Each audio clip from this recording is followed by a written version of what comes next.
Hello, for everyone who's been following this journey of my water lily chest of drawers. Today is stage 4. I'm just basically sealing the piece today, and I'll be creating dimension using a white and a black wax. So this is the last stage. I will show you what I'm using as I'm using it, and I hope you enjoy. Okay, so to seal the piece, first of all, I'm going to use the Annie Sloan clear wax. I have a rounded ended brush, and I'll be applying the wax generously onto the brush and then just sweeping it across the artistry.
Okay, so now that is all done, I'm going to take a lint-free cloth,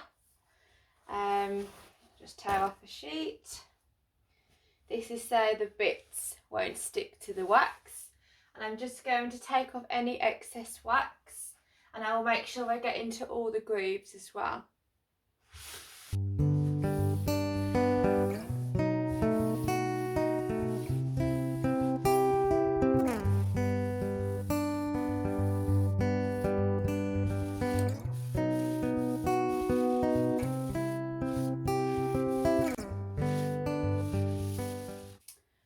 Okay, I'm going to give that about 5-10 minutes to slightly cure, and I will come back to do the white and dark waxing. Okay, so I am back. It's been about 10 minutes now, so it has slightly hardened the wax. So I'm now going to be doing the white waxing. I do usually use the Annie Sloan white wax, but I have one out, so I have custom made my own. So yes, if I just show you the piece. This piece is based on depth with the water lilies. So what I want to create is up here where the lily pads are more abstract and they're fading away.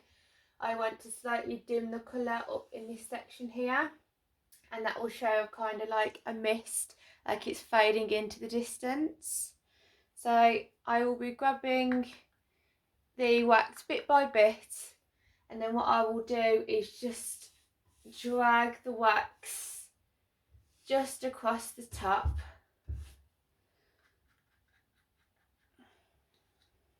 like so.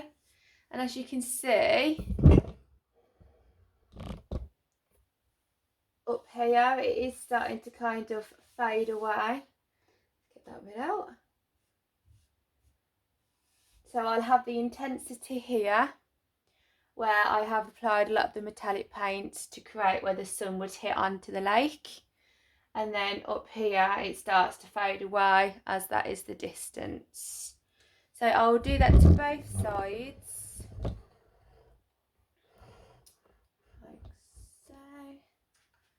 So I'm going to apply it up here as well. I can drag it across the water as well. The white wax does create quite a nice texture. And I like to build up white wax to the intensity of what I feel the piece is going to need. Take a step back, add a bit more over here.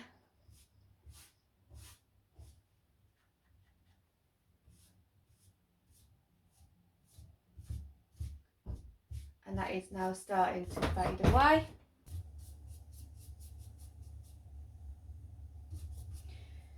So if you apply too much wax, you can go back into your clear wax. and brush it over the top of what you've done, and it will remove it. I am happy with the look of this, so I don't need to do that this time. So onto the dark wax. Again, it's the Annie Sloan black wax that I'm going for today, as I want the intensity. And again, the same as with the depth at the top, I want it down the bottom as well, and I want it really intense, so that's where the black wax will come in. Again, I will layer up the black wax because it is pretty dark, so I will work up in layers. So if I just move it down.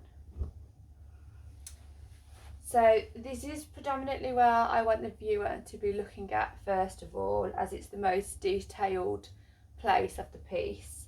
So I'm just going to get the black wax and just drag it across the bottom.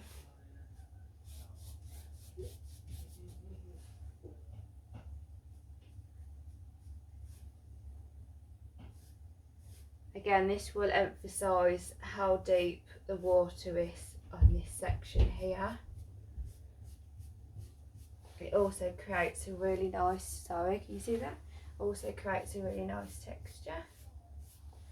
I'm going to drag it all the way across, and that's just going to blend in the bottom of the piece as well.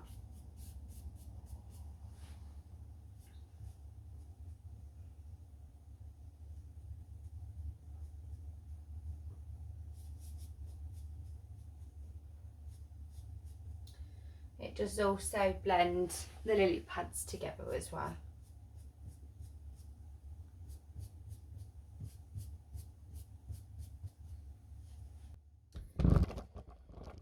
There we go. As you can see here now, that's really intensified that one area. So you will naturally look towards here, and then you'll follow the lily pads off, which then fade into the distance with the white wax. Get too much wax on, you can just take your cloth again and just carefully rub where the wax has clumped together. But other than that, it's finished. So I will be posting pictures later. That is it completed. Okay, see you, bye.